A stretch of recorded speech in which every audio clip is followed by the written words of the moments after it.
दोस्तों, हर किसी इंसान के मन में नकारात्मक और सकारात्मक दोनों ही तरह के विचार उत्पन्न होते रहते हैं। लेकिन इस पूरी दुनिया में सिर्फ कुछ ही लोग ऐसे हैं जिनकी सोच पूरी तरह से सकारात्मक होती है, जो सकारात्मक रवैये को अपनाते हैं, जिनका ढंग और जीने का तरीका सब सकारात्मक होता है और वे ही लोग सफलता को हासिल करते हैं। लेकिन इस दुनिया में अधिकांशतः ऐसे इंसान हैं जिनकी सोच नकारात्मक होती है और ऐसे लोग नकारात्मक विचारों की तरफ बहुत तेजी से आकर्षित भी होते हैं और इनका नज़रिया और इनका विचार पूरी तरह से नकारात्मक होता है, जिस वजह से ये अपने ज़िंदगी में कई सारी परेशानियों का सामना भी करते हैं और उन परेशानियों के सामने अपने घुटने टेक देते हैं। तो आज की इस कहानी के माध्यम से हम आपको ये बताने वाले हैं कि कैसे आप अपने मन के इस नकारात्मक विचारों को खत्म कर सकते हैं। तो कहानी के अंत तक बने रहिएगा, क्योंकि इस कहानी में ऐसे 6 तरीके आपको मिलेंगे जिनकी मदद से आप अपने नकारात्मक विचारों को खत्म करके सकारात्मक विचारों को अपना सकते हैं।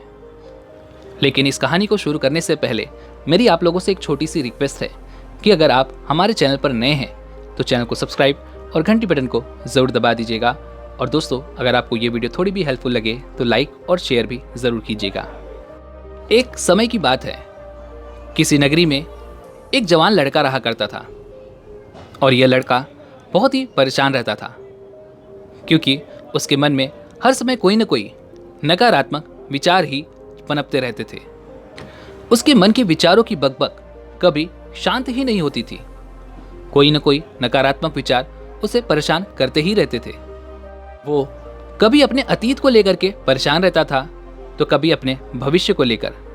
वो सोचता था कि अगर मैंने अतीत में इस काम को ऐसे कर दिया होता, वैसे कर दिया होता, तो आज मुझे ये दिन ना देखना पड़ता। और कभी कभी तो वो अपने भविष्य को लेकर ही डरता रहता था कि अगर भविष्य में मेरे साथ कुछ ऐसा हो गया तो फिर क्या होगा।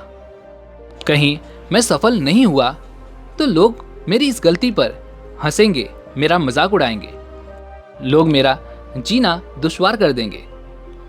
ऐसे ही कई नकारात्मकता और असफलता से भरे हुए विचार उसके मन में हर समय उसे परेशान किया करते थे।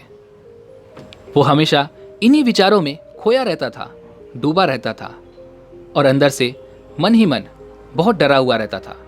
एक दिन वो इसी विचार में डूबा हुआ था कि तभी अचानक उसका एक मित्र उससे मिलने उसके घर आया।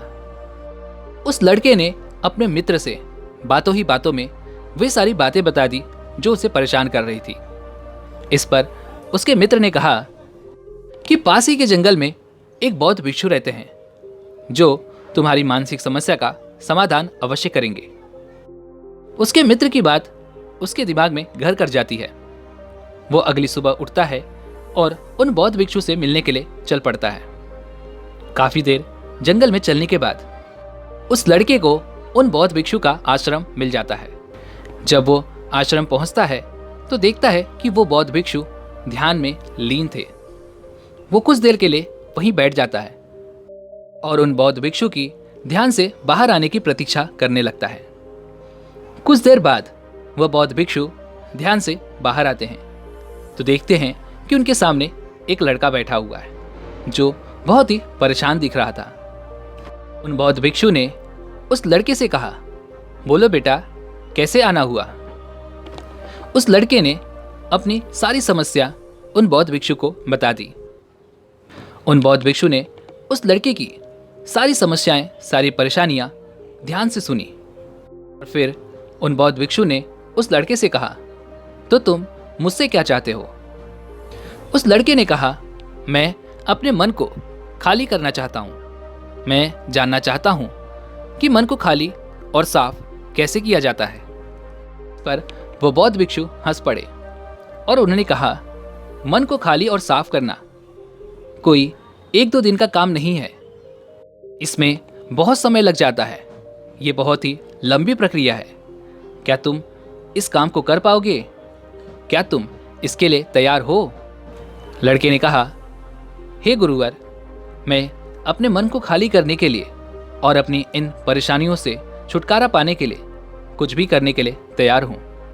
उन बौद्ध भिक्षु ने उस लड़के की बात सुनी और कहा कि मन को खाली और नकारात्मक विचारों से दूर रखने के पूरे 6 तरीके हैं और इन सभी तरीकों को तुम्हें पूरी तरह से अपनाना होगा और उसी के बाद तुम्हारा मन खाली, साफ और नकारात्मक विचारों से दूर होगा। यह कहकर वह बौद्ध भिक्षु उस लड़के को पहला तरीका बताने लगे। उन्होंने कहा कि ऐसे लोगों का साथ बिल्कुल भी छोड़ दो जो हमेशा तुम्हें कमजोर और पिछड़ा हुआ महसूस कराते हैं, जिनके पास कोई लक्ष्य नहीं है, जो तुम्हें कमजोर महसूस करवाते हैं। क्योंकि हमारे आसपास हमेशा ही कुछ ऐसे लोग आपको अवश्य मिल जाते हैं जो शायद धन और पद में आपसे थोड़ा सा ऊपर होते हैं और उन्हें अपने धन और अपने पद पर घमंड होता है, जिस कारण वो अपने से नीचे वाले स्तर के लोगों को कुछ भी नहीं समझते। वो हमेशा ही अपने से छोटे लोगों को ये महसूस करवाते हैं कि वो कितने छोटे हैं और वो जीवन में कुछ भी बड़ा हासिल नहीं कर सकते। और सिर्फ इतना ही नहीं, कई बार तो ऐसा भी होता है कि हमारे कुछ मित्र और परिवार के कुछ ऐसे सदस्य भी होते हैं जो अक्सर हमें छोटा महसूस करवाते हैं, हमें नीचा दिखाने की कोशिश करते रहते हैं, लोगों के सामने हमारा मजाक उड़ाते हैं, हमें हमेशा गलत साबित करते हैं। तो ऐसे लोगों से जितना हो सके तुम्हें दूर रहना चाहिए, क्योंकि ऐसे लोग तुम्हें तुम्हारी ही नज़रों में गिरा देते हैं, तुम्हारी गरिमा को नष्ट कर देते हैं और तुम्हें लक्ष्यहीन बना देते हैं। तुम्हें खुद पर विश्वास नहीं रह जाता, तुम्हें खुद पर संदेह होने लगता है, तुम्हारे अंदर खुद के लिए और इस दुनिया के लिए भी नकारात्मक भावनाएं उत्पन्न होना शुरू हो जाती हैं और नकारात्मक विचार तुम्हें मानसिक तनाव की ओर ले जाते हैं। आगे उन बौद्ध भिक्षु ने कहा कि दूसरा तरीका यह है कि तुम कम से कम और ऐसे चुनिंदा लोगों को अपना मित्र बनाओ जिनसे तुम जीवन में आगे बढ़ने के लिए कुछ सीख सकते हो, जिनकी तुम इज्जत कर सकते हो, जो तुम्हारी भावनाओं को समझ सकते हैं, जिनके सोचने का तरीका तुमसे मेल खाता हो, जो जीवन में किसी लक्ष्य को हासिल करने में तुम्हारी सहायता कर सके। हम मनुष्यों के जीवन में चरित्र में हमारे माँ बाप के बाद हमारे मित्रों का ही हम पर सबसे ज़्यादा प्रभाव पड़ता है। इसलिए मित्रों का सही चुनाव होना बहुत ही ज़्यादा आवश्यक है। ऐसा भी कहा जाता है कि तुम उन 5 लोगों के औसत हो जिनके साथ तुम अपना सबसे ज़्यादा वक्त बिताते हो। अगर तुम्हारे आसपास के वो 5 लोग जिनके साथ तुम अपना ज़्यादा से ज़्यादा समय बिताते हो, अगर वे लोग ईमानदार हैं तो तुम धीरे धीरे ईमानदार बन जाओगे। अगर वो 5 अमीर हैं तो धीरे धीरे तुम भी अमीर बनना शुरू हो जाओगे। छोटे शब्दों में कहा जाए तो जैसे लोगों के तुम साथ रहते हो, तुम बिल्कुल वैसे ही बन जाते हो। हमारी सबसे बड़ी समस्या भी यही है कि हम ना नहीं बोल पाते। हम ऐसे लोगों को भी कभी ना नहीं कह पाते जिन्हें हम अपनी जिंदगी में नहीं चाहते, और ना चाहते हुए भी हमें उनकी नकारात्मक बातों को सुनना पड़ता है, नकारात्मक विचारों पर ध्यान भी देना पड़ता है, मजबूरन हमें उनके साथ समय बिताना पड़ता है।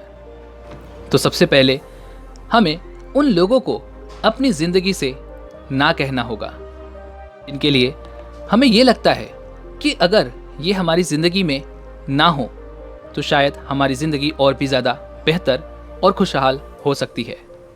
आगे बौद्ध भिक्षु ने मन को खाली करने का तीसरा तरीका बताया। उन्होंने कहा, वर्तमान में जीना सीखो। उन बौद्ध भिक्षु ने उस लड़के की तरफ इशारा करते हुए कहा कि तुम अपना अतीत नहीं बदल सकते, लेकिन तुम्हें अपना वर्तमान बदलने का पूरा हक है और तुम इसे बदल सकते हो। इसलिए पूरी तरह से वर्तमान में रहो।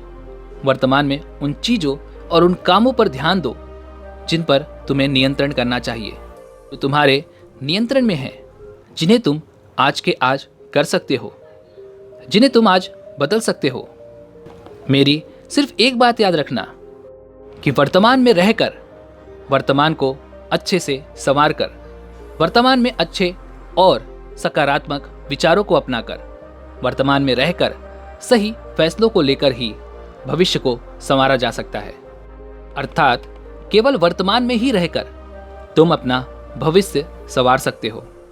इसलिए वर्तमान में रहने की आदत डालो, क्योंकि यहीं पर तुम्हें वो करना है जो तुम्हारा भविष्य बदल सकता है।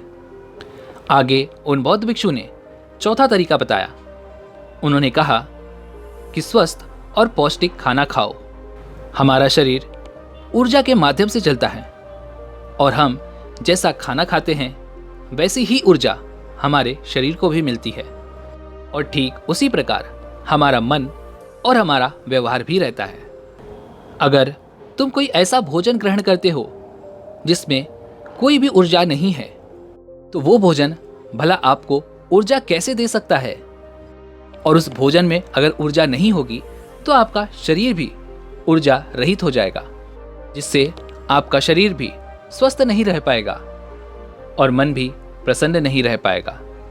और जब शरीर अस्वस्थ होता है तो मन में नकारात्मक विचार उत्पन्न होने लगते हैं, और साथ ही साथ कई सारे हीनता के विचार भी मन में उत्पन्न होते हैं। और ऐसा कहा भी गया है कि स्वस्थ शरीर में ही स्वस्थ मस्तिष्क निवास करता है। इसलिए शरीर को स्वस्थ और मजबूत बनाए रखो, यही हमारी जिम्मेदारी है। उन बौद्ध भिक्षु ने पांचवा तरीका बताते हुए कहा कि रोज कुछ समय के लिए ही लेकिन ध्यान अवश्य करो, और ध्यान किसी के साथ नहीं बल्कि हमेशा अकेले में ही करो। ध्यान करने का सबसे सही और सटीक समय सुबह उठने के बाद या फिर रात को ठीक सोने से पहले होता है। लेकिन अगर तुम इस ध्यान में लीन होना चाहते हो, गहरे तक उतरना चाहते हो, तो रात को सोने से पहले का जो समय है ये सबसे उचित समय है। रात में सोने से पहले ध्यान करने से गहरी और अच्छी नींद आती है, जिससे तुम्हारी नींद में भी सुधार होता है। ध्यान करने के लिए तुम अपनी सांसों पर अपना ध्यान केंद्रित कर सकते हो, या फिर अगर तुम चाहो तो अपने मन में उठने वाले उन विचारों पर भी ध्यान केंद्रित कर सकते हो। मन में उठने वाले विचारों पर ध्यान देने से ध्यान करने वालों को अत्यधिक लाभ होता है, क्योंकि ये एक ऐसा रास्ता है जिससे तुम अधिक से अधिक और बहुत जल्दी गहराई तक ध्यान में उतर सकते हो। अगर तुम ध्यान नहीं कर सकते हो, तुम्हारे पास रोज इतना समय नहीं है, तो तुम खुद के लिए कुछ समय अकेले निकाल सकते हो। खुद के लिए कुछ समय अकेले में बिता सकते हो। खुद के व्यवहार को जानने की कोशिश करो। ये देखने की कोशिश करो कि तुम्हारे मन में किस तरह के और कौन कौन से विचार उठ रहे हैं। जब तुम लंबे समय तक ध्यान करते हो या फिर अपने लिए समय निकालते हो, तो धीरे धीरे तुम्हारे अंदर एक शांति उत्पन्न होने लगती है। तुम्हारा मन ठहरने लगता है। तुम धीरे धीरे खुद को जानना शुरू कर देते हो। तुम्हारा उतावलापन कम होने लगता है। तुम बेवजह कभी किसी से बहस नहीं करते और तुम कम बोलना शुरू कर देते हो। आसपास की चीजों पर तुम्हारा ध्यान ज्यादा हो जाता है। ज्यादा शांत और ज्यादा स्थिर रहने लगते हो। इससे तुम औरों के बीच में और भी ज्यादा आकर्षित दिखने लगते हो। तुम सैकड़ों के भीड़ में भी अकेले और अलग दिखाई पड़ने लगते हो। और सबसे बड़ी बात, ध्यान करने से तुम्हारे मन में विचारों की तीव्र धारा कम होने लगती है, जिससे तुम्हारे मन में नकारात्मक विचारों की संख्या भी कम होने लगती है। इसलिए कोशिश करो कि रोज कुछ समय के लिए ध्यान अवश्य करो, और अगर ध्यान नहीं कर पा रहे तो अपने खुद के लिए कुछ समय ऐसा निकालो जिस समय तुम शांत और एकांत होकर अपने बारे में सोच सको। आगे आखिरी तरीका बताते हुए उन बौद्ध भिक्षु ने कहा, नई नई जगहों पर घूमने जाओ, क्योंकि एक बहुत ही पुरानी कहावत है, कोई भी एक लंबी यात्रा आपको 100 किताबों से ज्यादा ज्ञान देती है। तुमने देखा होगा, उन बौद्ध भिक्षु ने उस लड़के की तरफ इशारा करते हुए कहा कि तुमने ये भी देखा होगा कि हम जैसे बौद्ध भिक्षु, साल के पूरे 9 महीने हम लगातार सिर्फ घूमते ही रहते हैं। उनके यह घूमने के पीछे का कारण यह है कि नई नई जगहों पर जाने से मन को एक नयापन, एक अलगपन, एक अलग तरह की शांति महसूस होती है, जिससे हमारा मन हमेशा ही उत्साहित और ऊर्जा से भरा रहता है। इसलिए कोशिश करो कि प्रकृति से भरी इस सुंदरता का आनंद लो और ऐसे स्थानों पर घूमने की कोशिश करो। लेकिन याद रहे कि जब भी तुम ऐसी जगहों पर जाओ तो अपने आसपास की चीज़ों पर पूरा ध्यान दो। इससे तुम्हारी चीज़ों पर ध्यान देने की आदत भी बढ़ने लगेगी और प्रकृति की सुंदरता और साथ ही साथ प्रकृति के आवाज़ में खोने की आदत डालो। वर्तमान में जियो, अपना अतीत और अतीत में तुम्हारे द्वारा हुई गलतियों को बिल्कुल भूल जाओ। जिन्होंने तुम्हारे साथ गलत किया है उन्हें माफ करो। यही वो 6 सूत्र हैं जिसके कारण तुम अपने मन को खाली कर सकते हो, अपने नकारात्मक विचारों से छुटकारा पा सकते हो और अपने आप को एक कामयाब और अच्छा इंसान बनते हुए देख सकते हो। दोस्तों, उम्मीद है कि आपने आज की इस वीडियो से ज़रूर कुछ न कुछ सीखा होगा।